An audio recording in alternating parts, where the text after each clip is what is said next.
Rating மேனுவலாக describe பண்ணுறீங்களா எல்லா டைமே? அது எப்படி அவாய்ட் பண்ணலாம்? அது எப்படி ஆட்டோமேட் பண்ணலாம்? அதுதான் நம்ம இன்றைக்கி பார்க்க போகிறோம். Welcome to Excel master Tamil. இப்போ நம்ம ஸ்விட்ச் ஃபார்முலாவை யூஸ் பண்ண போகிறோம். ஸ்விட்ச் ஃபார்முலானா என்ன? எப்போ நம்ம ஸ்விட்ச் ஃபார்முலா யூஸ் பண்ணலாம் அப்படின்னு பார்த்தீங்கன்னா, இப்போது உங்ககிட்ட இருக்கிற டேட்டாவுக்கு ஃபிக்ஸ்டு வேல்யூ இருக்குது அப்படின்னா அப்போ நீங்கள் ஸ்விட்ச் ஃபார்முலாவை யூஸ் பண்ணலாம். இன்ஸ்டெட் ஆஃப் இஃப் ஃபார்முலா நீங்கள் ஸ்விட்ச் ஃபார்முலாவை யூஸ் பண்ணலாம். அது எப்படின்றது தான் நான் இன்றைக்கி சொல்லி தரப்போகிறேன். ஃபர்ஸ்ட் நீங்கள் என்ன பண்ணணுன்னா ஈக்குவல்ஸ் ஸ்விட்ச் ஓப்பன் ப்ராக்கெட் A2 கம்மா 1 இருந்துச்சு அப்படின்னா comma open quotation very bad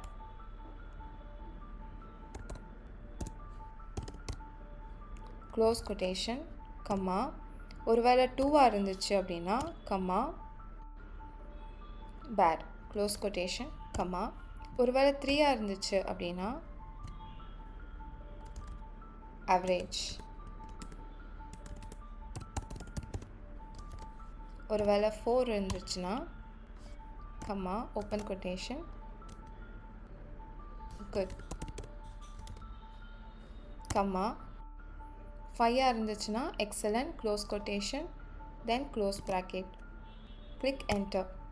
so இப்போது நீங்கள் என்ன பண்ணணுன்னா இப்போது இங்கே வந்து ரேட்டிங் வந்து 1 இருந்ததுனால ஆட்டோமேட்டிக்காக வெரி பேட் அப்படின்னு வந்துச்சு.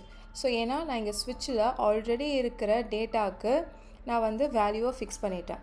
ஓகே, ஸோ இதுதான் ஃபிக்ஸ்டு வேல்யூ. இப்போது 1 இருந்தாலே வெரி பேட் தான் கொடுக்கணும், 2 இருந்தாலே பேடு தான் இருக்கணும். இப்போ உங்ககிட்ட ஃபிக்ஸ்டு வேல்யூ இருந்துச்சுன்னா அப்போ நீங்கள் ஸ்விட்ச் ஃபார்முலாவை யூஸ் பண்ணலாம் instead of if function.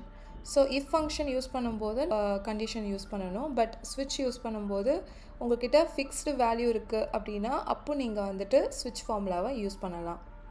Okay, so இது கண்டிப்பாக உங்களுக்கு யூஸ்ஃபுல்லாக இருந்திருக்கும் அப்படின்னு நான் நம்புகிறேன். அப்படி யூஸ்ஃபுல்லாக இருந்துச்சுன்னா மறக்காமல் லைக் அண்ட் சப்ஸ்கிரைப் பண்ணுங்கள். உங்களோட ஃப்ரெண்டுக்கும் ஷேர் பண்ணி அவங்களுக்கும் ஹெல்ப் பண்ணுங்கள். தேங்க்யூ.